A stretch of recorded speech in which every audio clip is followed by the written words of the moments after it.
Hello, everyone. My name is Candace, and I'm recording from Chicago, Illinois. I am extremely honored to support Lanice's vision to serve young women as they walk with God through the Girls for Christ Rock platform. I will be sharing my insight with you on relationships, and I sincerely hope that our story can be of benefit to other women and couples. So, Lanice sent me a list of questions, and I'll go through those one by one and give my answers, and we'll just pretty much go from there. First question is, how long have you been together? Well, Jeremy and I have been together for a little over 2 years, and we're newlyweds of approaching 2 months. We got married on September 5th, 2015. Second question is, what is the most difficult part about marriage?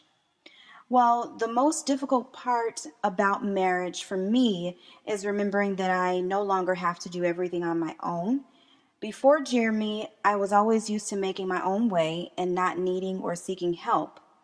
Now that we're married, I'm learning that I don't have to handle financial responsibilities or life's curveballs on my own, which that does take some getting used to, but it's a wonderful feeling to have him as my partner. Another difficulty in marriage is being held accountable for everything. Although it's a good thing, it takes some adjustment knowing that Jeremy will hold me accountable and call me out when I'm not honoring my word. For example, when preparing for our wedding, he knew that I set a physical goal for myself, as most brides do for the big day. You know, we want to look great. Well, whenever Jeremy would see me deviating from my physical plan, he would remind me of what my original goal was. This is just a small example, but having him to keep me accountable in many areas of my life stretches me in ways that are allowing me to break bad habits, grow, and improve as a person and certainly as a wife. Even though it can be uncomfortable having another person constantly be a mirror for me, I always know that he has my best interest at heart. Question 3. Are you both of the same faith? If not, how do you choose which one to introduce to your children? Well, Jeremy and I are of the same faith. We are both Christians. And as children, the two of us were raised by parents that had us involved in church and knowledgeable about God's Word.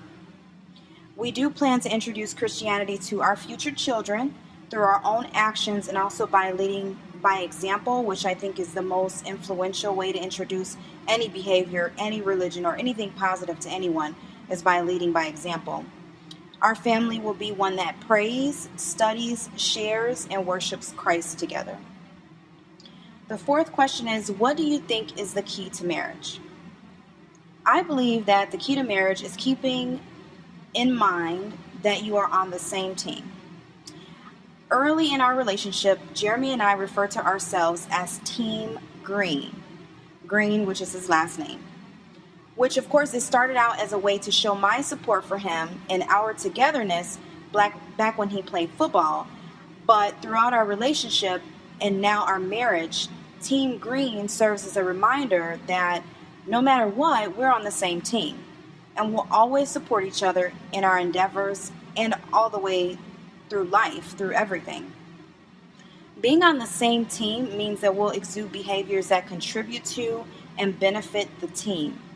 Edify one another, always practice patience, protect each other, and never talk against the other. Although we're newlyweds, I would also say that the key to marriage is taking each day one at a time, knowing that your spouse isn't perfect and that you're not perfect, but to always make a conscious effort to grace each other like God graces us, to continuously uplift each other, pray for each other, share your thoughts and your concerns freely, and of course, spend quality time together. Question 5. Was marriage the goal while you were dating? What was the purpose of your relationship while dating? Well, Jeremy and I were friends for several months before we started officially dating, and we talked a lot about relationships, where we wanted to be in the future, so on and so forth. So once we became a couple, we always knew that we were in it for a greater purpose than just dating.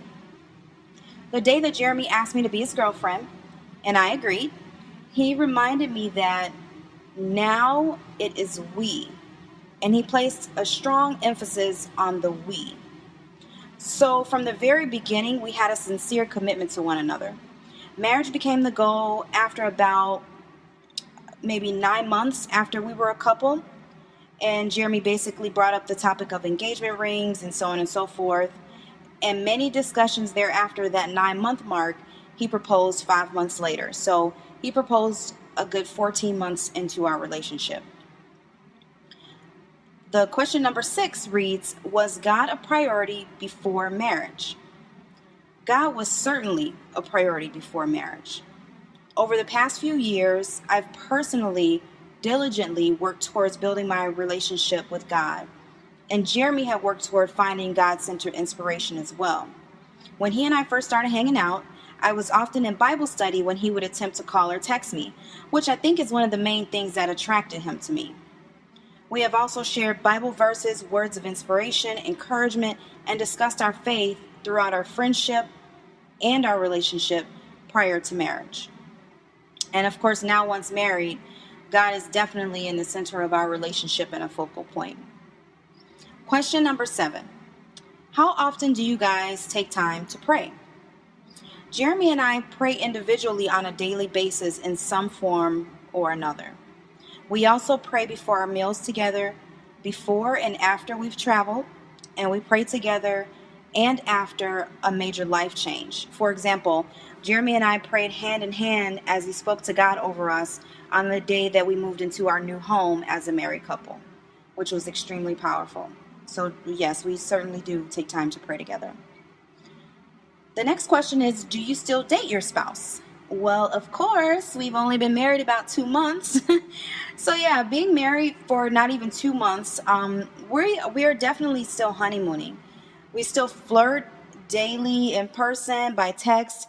Also, every weekend we take time to go on dates, even if it's just simply going to grab a late night pizza or just running to go, I don't know, to go to the store, go to Walmart, whatever it is, as long as we're together. Our version of dating each other consists of just being in each other's company, in or away from home. It doesn't matter. We date each other by giving compliments often. We're so silly together. So being goofy, joking around, that's definitely something that we do. Of course, more flirting. And of course, checking in with each other on everything is what we consider as dating. Next question. What advice would you give to single, dating, and married people?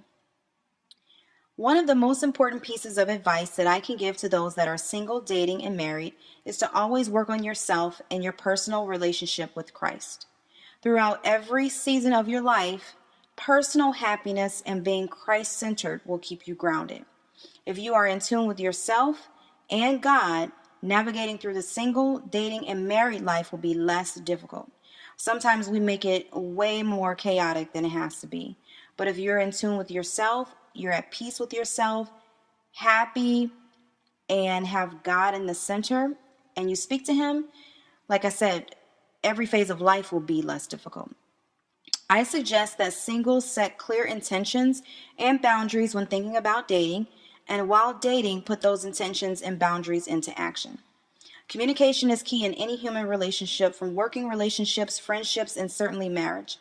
I advise married couples to continue building on the foundation that you set while dating and during your engagement.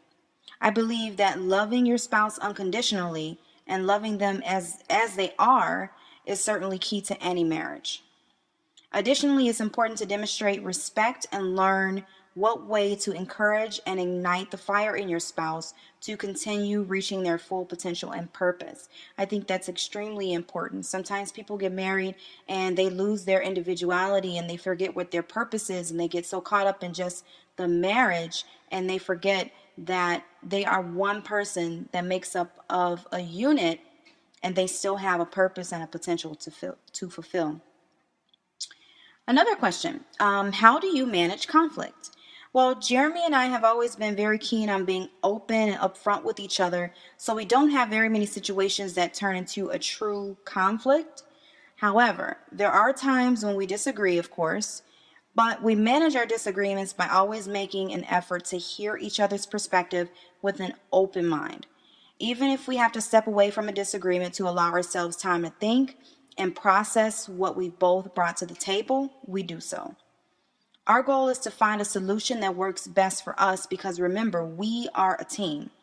Sometimes we end up agreeing to his perspective, and other times it's mine, but we always come to a common ground. Also, we are very cognizant on how we speak to each other. Even in disagreement, we stay away from swearing, belittling, or raising our voices.